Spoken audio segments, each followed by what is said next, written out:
So dito naman sa viewers natin idol, mayroon daw siyang mixer, isang crossover at saka dual amplifier. So dito idol lalo pag nag-uumpisa tayo, minsan hindi natin alam kung paano ito paganahin. Lalo pag mayroon na tayong crossover na ginagamit dito, hindi na napapatunog yung ating setup. So pwede tayo mag-umpisa idol sa 3-way stereo ang gagamitin natin dito. Ito, mayroon tayong mode dito. Kapag nakaangat itong dalawa na to, itong dalawa na to, kapag nakaangat ito, naka 3-way stereo tayo. So kapag naka 3-way stereo tayo dito, lahat ng output ito, magkakaroon siya ng signal output. So minsan, kapag naka 2-way kasi tayo dito, mayroon naman guide dito, ayan, stereo 3-way, kung anong diretsyon nito, yan lang sundan natin. Tapos sa stereo 2-way, ayan nasa baba naman, yan din ang pwede natin sundan, ayan. Tapos mayroon tayo ditong mono 4-way, ayan, so pwede natin siya masundan yan.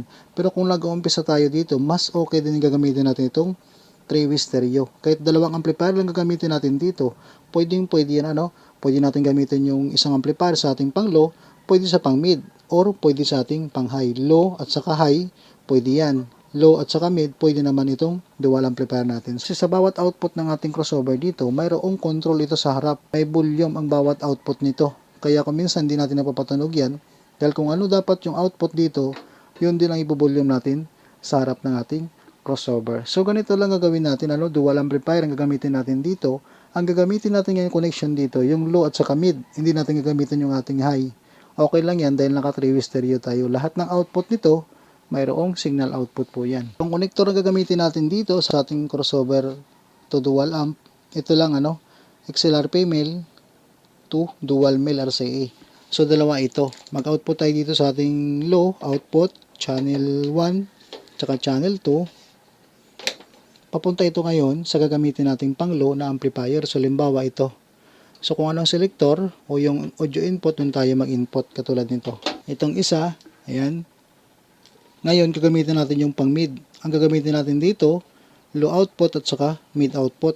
So pwede ito. Mid channel 1, channel 2, ganun lang din ang gagawin natin. Papunta ito ngayon sa isa nating amplifier. So katulad nito, yung nasa baba. Halimbawa, naka selector A tayo dito. Yan lang ang maging connection natin dito. So low output, channel 1, channel 2, nagsama sa isa nating amplifier. Mid output natin, channel 1, channel 2, nagsama sa ating pangalawang amplifier. So pwede yan pwede natin magagamit yan. Ito, dahil naka 3-way stereo tayo dito. Mayroong output yan. So kung tatlong amplifier ang gagamitin natin dito, mag-output din tayo dito sa ating high output, papunta naman sa isa nating amplifier. Katulad lang din ito magiging connection. So dito, ang maging connection naman natin dito sa ating mixer, papunta dito. So ito naman ang connector na magagamit natin. Dual mono TS to dual XLR male. Ayan. So output lang ito sa ating left and right output.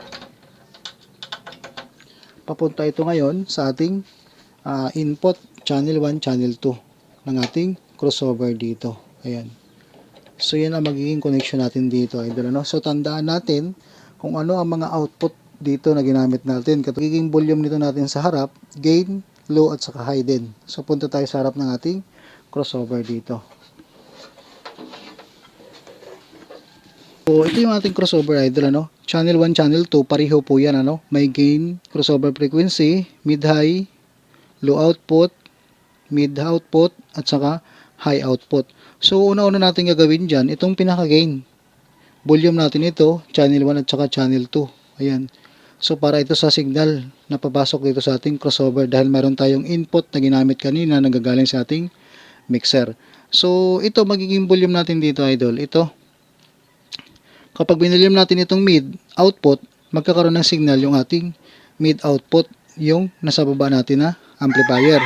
Kapag binilium naman natin itong low output, ito, low output, channel 1, channel 2, magkakaroon na rin ng signal itong ating nasa taas na amplifier. So, ganoon lang siya, idol, kung ano ang naka-output dito sa ating crossover, yun lang din ang ibo-volume natin para magkaroon ng output ito. So, itong mid-high, kasama ito sa ating mid. Yan. Ganoon lang din dito sa ating channel 1.